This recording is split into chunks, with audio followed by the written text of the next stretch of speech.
నమస్కారం అండి. Welcome back to my channel easy learning for exams. ఈ వీడియోలో how to increase memory power చూద్దాం. ఇది పార్ట్ 2. పార్ట్ 1లో మనం కాంపిటేటివ్ ఎగ్జామ్స్కి ప్రిపేర్ అయ్యే ముందు ఏ స్ట్రాటజీని ఫాలో అవ్వాలి అని చిన్న వీడియో ఉందండి, షార్ట్ వీడియో చూడండి చూడలేని వాళ్ళు. సో మనమైతే వీడియోలోకి వెళ్దాం. ఫస్ట్ థింగ్ వచ్చేసి స్టోరీ మెథడ్.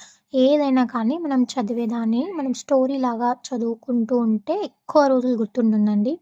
ఏదైనా కానీ మనం ఫస్ట్ సమ్మరీ చదివి దాన్ని ఒక స్టోరీ మెథడ్లో మనం గుర్తుంచుకుంటే చాలా రోజుల వరకు మనకు గుర్తుంటుందండి.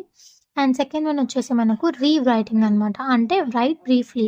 మనం చదివిన దాన్ని ఏది చదివినా దాన్ని మనము బ్రీఫ్గా రాయడం ద్వారా ఎక్కువ రోజులు గుర్తుండిపోతుంది. సో మనము యాజ్ ఇట్ ఈజ్ రాయడం అని కాదు, మనకి ఎలా గుర్తుంటుందో అలా రాయాలి. అండ్ థర్డ్ వన్ వచ్చేసి రివిజన్ అనమాట. సో ఎన్నిసార్లు రివిజన్ చేస్తే మనకు అంత బాగా గుర్తుంటుంది. సో థర్డ్ పాయింట్ వచ్చేసి రివిజన్. సో వీక్లీ మనం 2 times రివిజన్ చేస్తే మనకి ఇంకొక వీక్ గుర్తుండడానికి ఛాన్స్ ఉంటుందండి. ఇలా చేస్తే మనకి ఎక్కువ రోజులు గుర్తుంటుంది.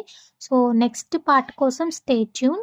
ఏదైనా వీడియో సబ్స్క్రైబ్ చేయని వాళ్ళు ఉంటే సబ్స్క్రైబ్ చేయండి, లైక్ చేయండి, సబ్స్క్రైబ్ చేయండి, మీ ఫ్రెండ్స్కు సజెస్ట్ చేయండి. Stay tune for next part. Welcome back to my channel easy learning for exams.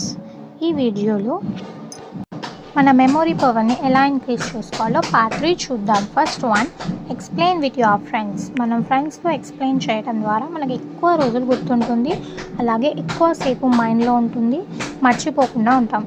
And ఫ్రెండ్స్తో చెప్పడం ద్వారా మనకు ఆ పాయింట్ ఆఫ్ వ్యూ అనేది మనకు గుర్తుండిపోతుంది. అండ్ సెకండ్ వన్ వచ్చేసి మైండ్ మ్యాపింగ్ అనమాట.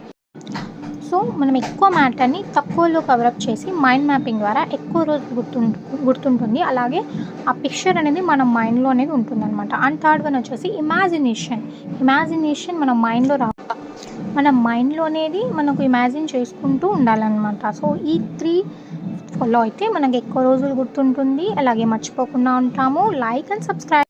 Stay tune.